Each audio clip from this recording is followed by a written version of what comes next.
Hello friend, chicken stick বানানোর জন্য কি কি লাগবে পদ্ধতি। হ্যাঁ, এখানে আমি একটা ডিম ফাটিয়ে দিয়েছি, লবণ দিয়েছি, গোলমরিচ গুঁড়ো, রসুন, আদা রসুন পেস্ট, ঠিক আছে। তো অনেকেই ব্ল্যাক পেপার বলো, আমরা গোলমরিচ বলি, তো যে যা পারো, ঠিক আছে। ওটা দিয়ে ম্যারিনেট করে আধা ঘন্টা, মানে 1 ঘন্টা, তোমাদের হাতে যদি সময় বেশি থাকে তাহলে তোমরা যতটা রাখবে ততটাই ভালো। কিন্তু আমার হাতে আজকে সময় নেই, তার জন্য আমি 1 ঘন্টা তো রাখতে পারবো না, আধা ঘন্টা রাখবো, ঠিক আছে। তো নেক্সট ভিডিও নিয়ে আসতেছি কি করে বানাতে হয় চিকেন স্টিক। ওকে, চিকেন স্টিকের জন্য আমাদের লাগবে স্টিক, ঠিক আছে। তো আর লাগবে পেঁয়াজ, আর লাগবে ক্যাপসিকামগুলোকে একটু বড় বড় করে কাটতে লাগবে।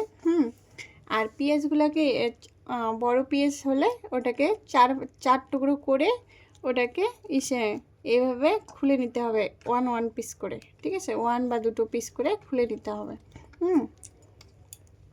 আমি দিয়েছি বিট নুন। হ্যাঁ, বিট নুন নিয়ে এটাকে মাইখে একটু রাখতে লাগবে, ঠিক আছে। হলুদ, যেহেতু এখন এটাকে ভাজবো, তারপর দিচ্ছি লঙ্কা গুঁড়ো, ঠিক আছে। তোমরা যতটা ঝাল খেতে পারো বা পেস্ট দিতে পারো কাঁচা লঙ্কা, ঠিক আছে। এবার আমি দেবো লাস্ট, সেটা হচ্ছে কর্নফ্লাওয়ার, এটা হচ্ছে মাস্ট। তো আমার এতটাই হয়ে যাবে। এখন আমি মিক্স করছি এটার সঙ্গে, এটা মিক্স করে তারপর এটাকে যে রাখছিলাম এটা এখন এখানে দিয়ে দেবো, ঠিক আছে। এটাকে দিয়ে ভালো করে মেখে নিতে হবে, ঠিক আছে। এটাকে এখন হাত দিয়ে মেখে নেব, হাত দিয়ে মেখে নেব।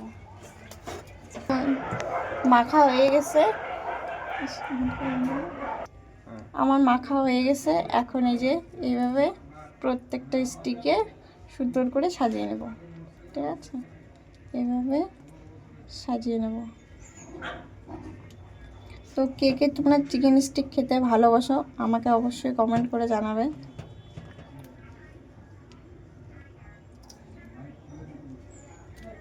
এই যে প্রত্যেকটা কাঠিতে এইভাবে সুন্দর করে নিতে হবে সাজিয়ে, ঠিক আছে। তো আমার কড়াইটা গরম হয়ে গেছে, তো এখন আমি তেল ঢালছি, ঠিক আছে। তো আমার এতটা পরিমাণ তেল লাগবে, ঠিক আছে। তো আমি ছেড়ে দিয়েছি, তেল গরম হয়ে গেছে, এখন ছেড়ে দিচ্ছি। তো দেখে নাও, এটাকে এখন কমে দেবো, গ্যাসটা কমে দিলাম। এখন এটাকে ভাইকে একটু 2 মিনিট রাখতে হবে, তারপরে হয়ে যাবে। তারপর দেখাচ্ছি, একদম লো জালে রাখতে লাগবে, ঠিক আছে।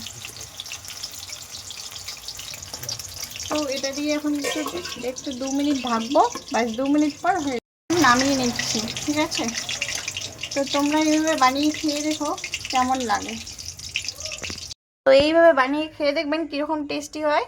যদি ভালো লাগে লাইক কমেন্ট করবেন, আর এরকম নিত্য নতুন ভিডিও যদি দেখতে চাও অবশ্যই কমেন্ট করে আমাকে জানাবেন, ঠিক আছে। Tata, bye, good.